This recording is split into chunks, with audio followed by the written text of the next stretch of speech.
Hello everyone, welcome to Python Algo Trading Tutorials. Today you are going to learn how to write the strategy for Bank Nifty futures opening range breakout 30 minutes.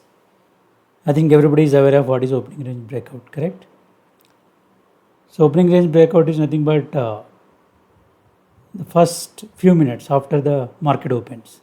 So in our case we are considering 30 minutes. That means from 9:15 to 9:45 we are not going to take the trade. We just observe, and after 9:45 we take the high and low of the day, right? And we mark those levels, high as long breakout level and low as short breakout level. So whenever the price breaks out or breaks down, we'll enter the trade. So that is called opening range breakout strategy. So what is the stop loss in this? It's up to you. You can have a fixed percentage stop loss, or if you're going long on high, you can keep stop loss as low, or if you're going short on low, then you can keep stop loss as high of first 30 minutes. And target, you can set it as 2 times or 1.5 times. Okay, let me make sure that this may not be the profitable strategy in the long run. So sometimes it works, sometimes it doesn't work. So this is just to give you an example how to code such strategy, such breakout strategy through the framework I built. Okay, I'm not recommending to trade this strategy in live. Please note that. I don't think it's a profitable strategy. Okay, let's go into the content. So I request you to watch previous videos. Content, there is some modification I did to instrument class to fetch the instruments for FNO symbols. So far the code I have written was fetching only the instrument symbols for equity. Since now we are going to add futures and options as well, so we need to fetch all the FNO symbols as well. So another thing, like when you fetch equity plus FNO symbols from the broker, the data is very huge. You cannot fetch every time you restart algo, or every few minutes. You cannot fetch the data. It will take some time, more time. Not only that, the broker, in our case Zerodha, if you keep calling that during market hours especially, so most of the times it will give you error like bad gateway, something like that. So the API gets failed most of the times during market hours. So what is the ideal thing is, you before the market hours you just fetch all the instruments data, because that is used, and you store it locally to some file. So whenever you restart your server, then you can directly read all the instrument data from the local file instead of calling the broker API to fetch the instruments.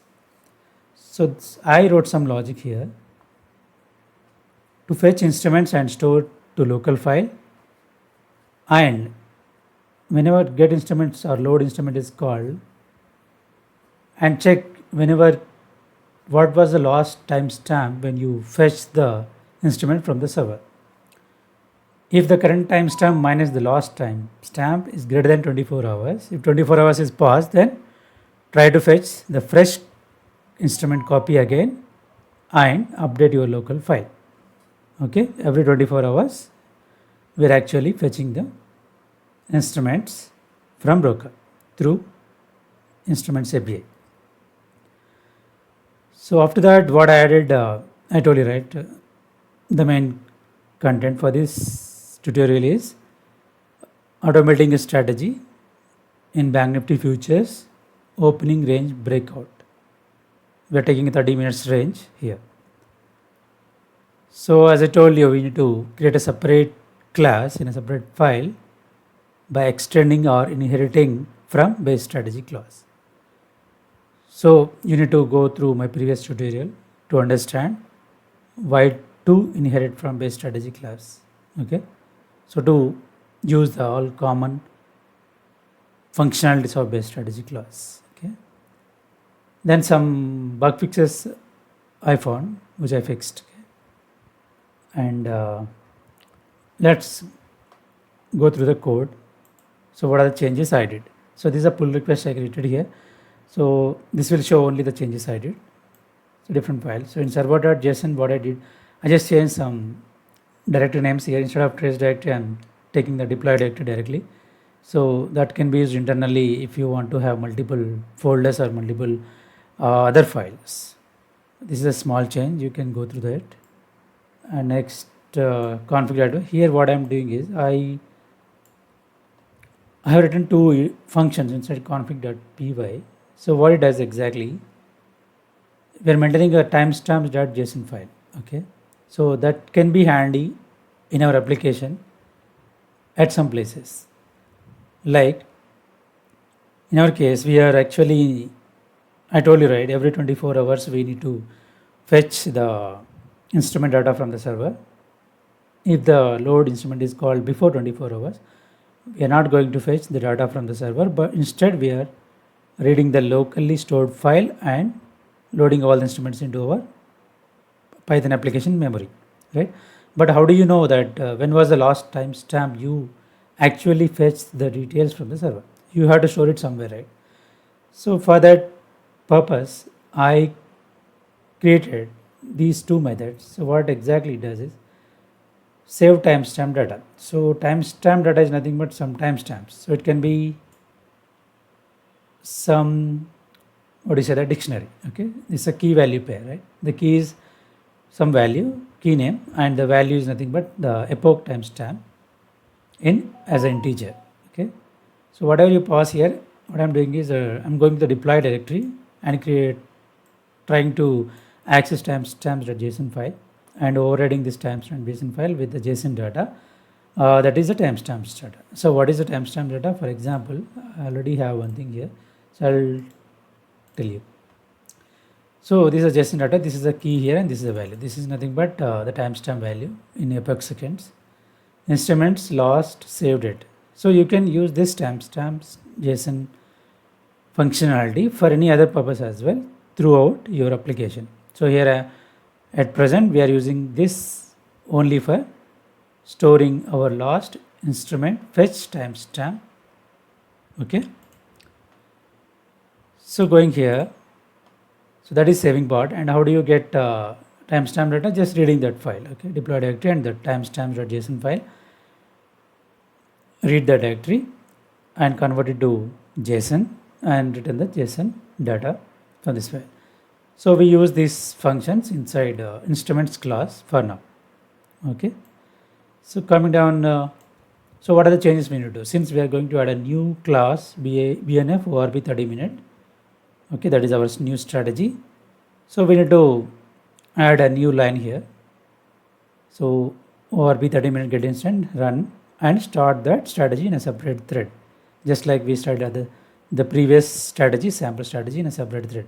So whatever, how many strategies you are going to implement, you'll be having a separate class for each and the separate file for each, and then you import that particular class here and you just call and start that strategy in a separate thread like this. Okay, so and coming down, so there's a little bit modification code start py file. So far I told you right, we were only fetching equity symbols. Now we are actually fetching FNO symbols as well, right?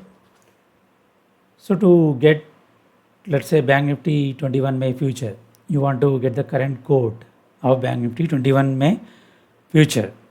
So for that, in case of Zerodha, here you need to prefix it with NFO instead of NSE. For normal symbols, we prefix with NSE.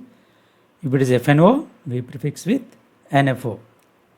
Okay, NFO colon the Bank Nifty 21 May FUT, like that. Otherwise, it's just prefix with NSE trading symbol. So that's the change I made. And if we come to instruments PYs, so what exactly I'm doing here? So I wrote function here should fetch from server. So what exactly does? it will compare the current time minus last saved time. If it is greater than 24 hours, so this function will return true. Okay, you can check the code. It will actually calling to get timestamp data here. So that is nothing but get timestamp data from config, which I explained above. Okay, so from there you'll get similarly when you fetch the new instrument data from the server, and after saving to the local file, you have to update the timestamps, right? So update last save timestamp function will update the data in the timestamp JSON file. Okay, here the key is instrument last saved it here. Okay, this one I told you, right? Instrument last saved it, and current time we are getting from util function. You're just passing to that function, so that will be saved to the file. Okay, so what are the other things? The main thing is what you just generally call what fetch instrument from the outside, right? So fetch instrument is called after you log in and when you start the algo, right? So what we are exactly doing is, if the instrument already loaded, we are not doing anything here. So what we'll try to do? We'll try to call load instruments. Load instrument actually loading from the local file. Okay. So this is the load instrument. Sorry. So getting the path of instrument.json file. If it does not exist, then we're just returning the empty list. That means you have not yet created the local instruments file. If it exists, then we are just reading the file content into JSON format and returning the instruments JSON data. Okay. So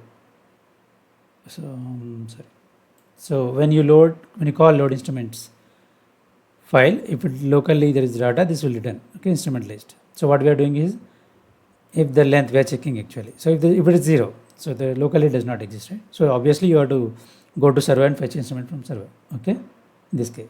Or so another condition, there is some local data exists till there is another condition we are calling here, should fetch from server or not. So this function actually checks when was the last timestamp the instrument data fetched. If it is more than 24 hours elapsed, then this function will return true.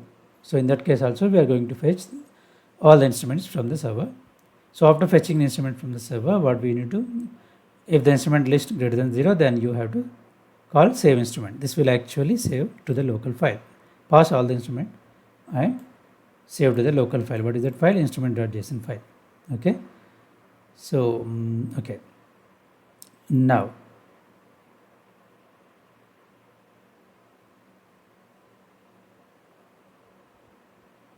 so where we are actually updating the timestamp JSON. Okay. So after fetching from the server, right here. Okay. I'm calling update last saved timestamp here itself. Okay. Ideally, I should do this one inside. You insert save instrument. After insert save instrument, there was a small mistake. I'll correct it anyhow.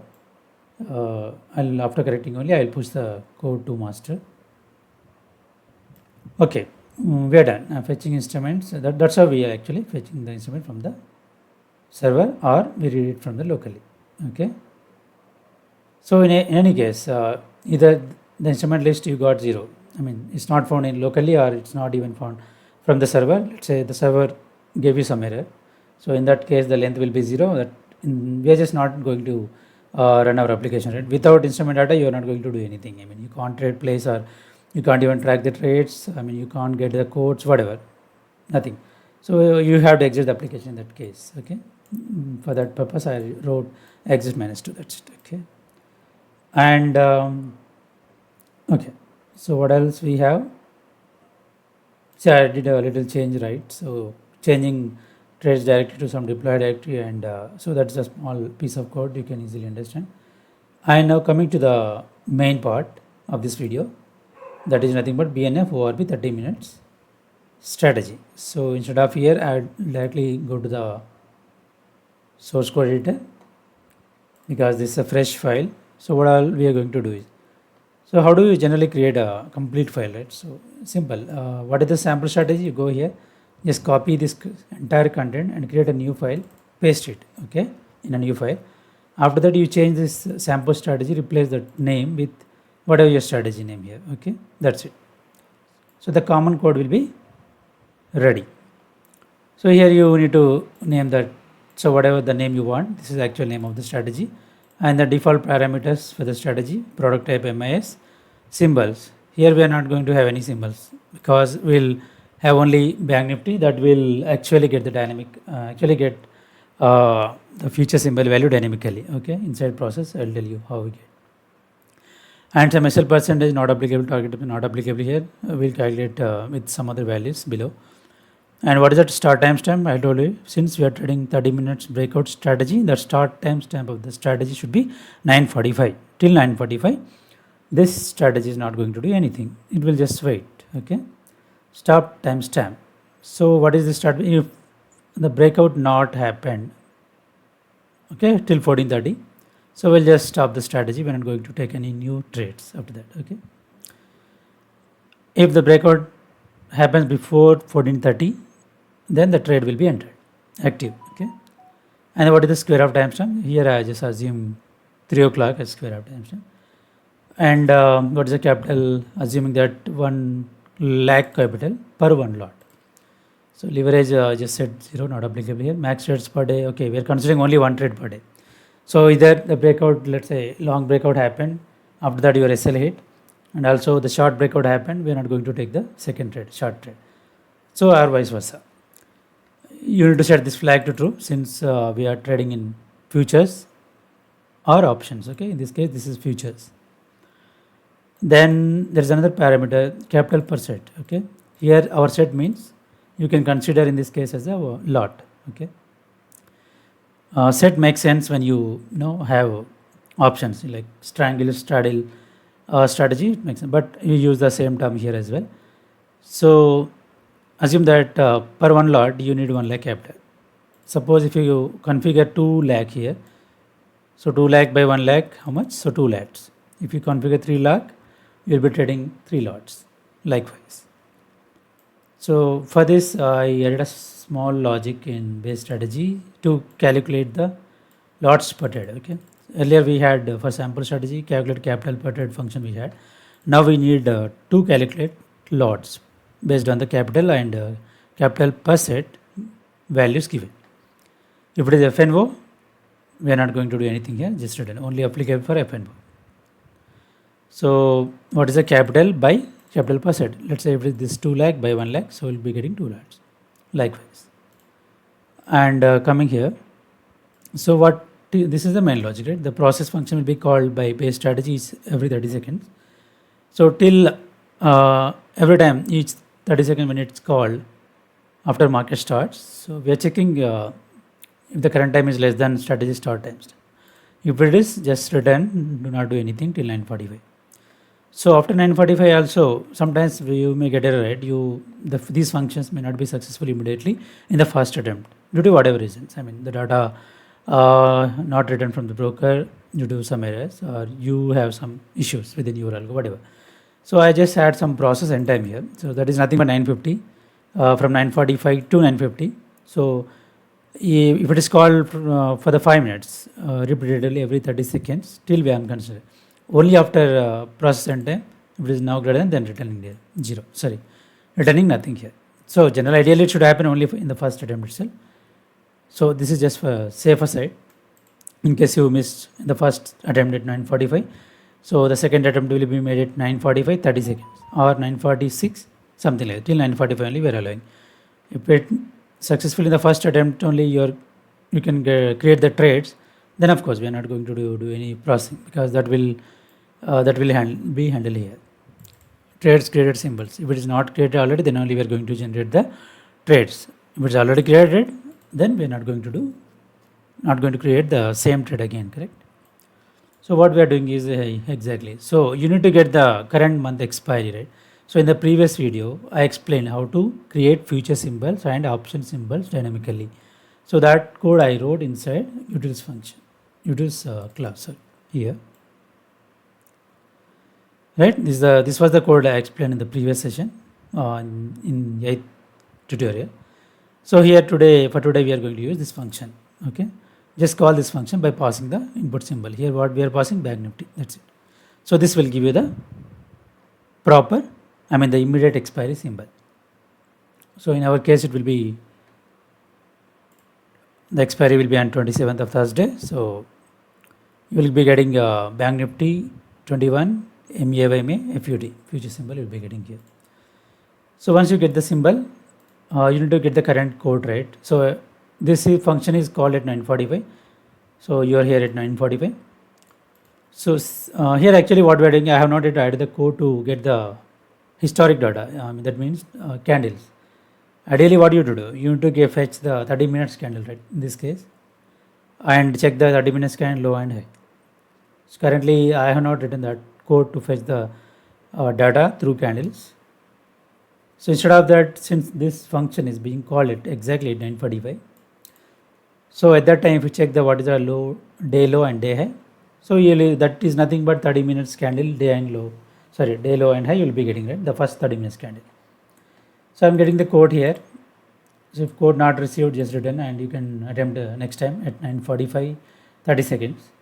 Okay, if it is received at 9:45 only, come below. It's not yet created and no trades created, so you come here, generate trade call. So you need to create two trades, okay, that is long trade and short, and pass the high value and low value to this generate trade function. So after the trades generated successfully, you just add the symbol to trades created symbol, so that even if it is called next time till 9:50, we are not going to generate the same trades again. So that will be duplicate trades to avoid that. So this logic we are having, adding the generated symbol to trades create symbol and check when it's called next time. If it is already there, don't call it again. Correct? Then, so what next? You had symbol here, Bank Nifty future symbol. So what does this generate trade function does? You pass to Bank Nifty future symbol here, direction passed, high low. Symbol, strategy name, you are creating the trade, strategy name you are assigning. Is futures? Yes. This is a futures. Okay, you have to set it true. Direction, product type, place market order. Yes. After breakout, I'm interested in placing market order true. If you want to modify to limit order, okay, just modify to limit order. That's it. So you need to just place it to false. That's it. If you set it to false, then limit order will be placed when the breakout actually happens. Otherwise, it will be placed as market order when the breakout happens. So what is the request entry? In case of direction long, then our breakout level is high. Okay. Otherwise, on short side, slow. Timestamp, this is the strategy timestamp. Then calculate lots per trade. Okay, I told you, right, I wrote some common functionality here inside base strategy, so you can directly use here. So you need to get number of lots, right? So based on the capital and capital per set defined for this strategy, you can actually get the number of lots. In our case, how much you will get? So we gave both capital 1 lakh and capital per set as also 1 lakh, so we will be getting 1 lot here. Okay, if you set this to true, you will get 2 lots. So you have to basically set this capital value as a multiple values of this one. So if we set this is 1.5 lakh, right? So then this will be either 1.5 or 3 lakh or 4.5 lakh, something like that. So multiples of capital per set. So after getting number of lots, this is not enough, right? So you should know. So what is actual quantity per lot per that particular symbol, correct? So in case of Nifty, what is 75 quantity per lot? In case of Bank Nifty, we have 25 quantity. Here, we are not hard coding anything. So everything is dynamically calculated. Even, let's say, NSE changes the Bank Nifty lot from 25 to 30 in future. So the broker will update 25 to 30. Here, every day we are fetching the instruments from the broker, right? So the broker data will by default have the lot size 30, correct? So you are not going to have any bugs from your algo because you are not maintaining any value as static. Everything will be dynamic in nature. So you'll be getting that instrument data here, and when you access ISD lot size value, you will be getting the proper value. In our case, currently it's 25. Okay. In future, if NSE changes to 30, the broker will update automatically, and the broker data will be updated one when you receive, and that will be 30 in that case. So everything is dynamic. You don't need to worry anything, right? So in that case, you just need to make sure, right? So current logic I wrote inside the instrument is here just after 24 hours. But so this will work when you start your algo every day before market hours. So that will work. So today, let's say NSE change the lot size. Tomorrow, uh, when you start this application before market hours, you will fetch the new instrument data, right? So that will be updated data. So your strategy will not be having any problem, right? Next day, you'll be getting the correct quantity here for lot. So after getting the correct quantity, we just assign the quantity, in our case 25 quantity, and go down this, we have to calculate the stop loss and target, right? So what is our stop loss? So what is the stop loss in our strategy? We're taking, in case if it is a long breakout, we are taking the stop loss as low of 30 minutes, first 30 minutes. Else we take high as stop loss of 30 minutes. And what is the target here? I'm just trying to put a 1.5 times of SL, okay? So in our case, high minus low, that is the SL difference. Target in case of long, request entry plus 1.5 into SLD. Else, if it is short, then request entry minus 1.5 into SL difference. So what is the intraday square of time? You assign this value here in the get epoch, and just add this trade to the trade manager class. So at 9:45, what happens? We are going to create two trades, long trade and short trade. So both trades will be in a created state, correct? So and we handed over the trade to trade manager. So what trade manager does? Trade manager on each new tick of the Bank Nifty future symbol, it will call the strategy, this particular strategy. Okay, whatever the strategy the trade signal is generated, the trade is generated, the trade manager calls that strategy should place trade method. So it's calling each second, it's keep on calling, okay, by passing the trade and tick value. Let's say you got the long trade here, okay, it passed long trade, the trade manager passed you a long trade. So we'll check what is the tick last trade price. The last trade price from the latest tick is greater than the request entry, that means the long breakout happened. In that case, we'll return true, and the trade manager will actually place the trade and will start tracking the trade. So after that, after 30 seconds, it will place SL order, then it will place target order, and it will keep tracking the trade. It will keep on updating the order statuses for all the orders, entry, SL, and target order. And when the square of time reaches, it will try to square up the trade. Or before the square of time, if SL hits, it will fetch the latest order state. It will mark the trade as completed with the reason as SL hit. At the same time, it will cancel the target order. Or if the target hits, what will happen? The target order will be completed, right? Trade manager will find, okay, the target order is completed. In that case, it will set the trade as completed with the reason target hit, and at the same time it will cancel the SL order. Okay, if neither SL nor target hits, then the trade manager will square off your trade whenever the square of timestamp reaches. In the square off, how does the square off happens? So first it will cancel the SL order, and it will change the target order to market price at the time, so that the position will be exited immediately. Okay, that's how the square off happens, and that's how the trade manager handles the complete flow of the trade. Everything is automated. Okay, yes, we are done with that. Is there anything changes I did apart from this? No, right? Yeah, I told you this base strategy. There's some common logic here. There's a little bit logic change from trade X to deployed X here. Anyhow, you can check that. If it is not existing, we're creating the intraday directory. Yeah, okay, that's it. This is how it works. Okay, let me show you. Okay, the demo part I will show you later, but what I'm going to show you how this instrument data is created. Okay, let me just delete these two files. Okay, correct. What I'm going to do is let me run the program. So we are going to print all the logs to file, right? So here the prints are coming in the file. So what I'm doing is refresh, log into broker.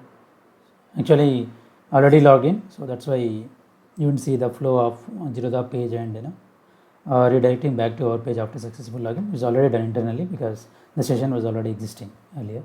That's fine. So after login successful, you got access token and all, right? So then I'm clicking on start algo. Okay. So what happened here? See, going to fetch instrument from the server, because we don't have any instrument locally, right? That's why we have to fetch from the server. It's taking time. See how many here. So including NSE plus NFO, both equity plus NFO symbols, the total 54,737 symbols and instruments data we received.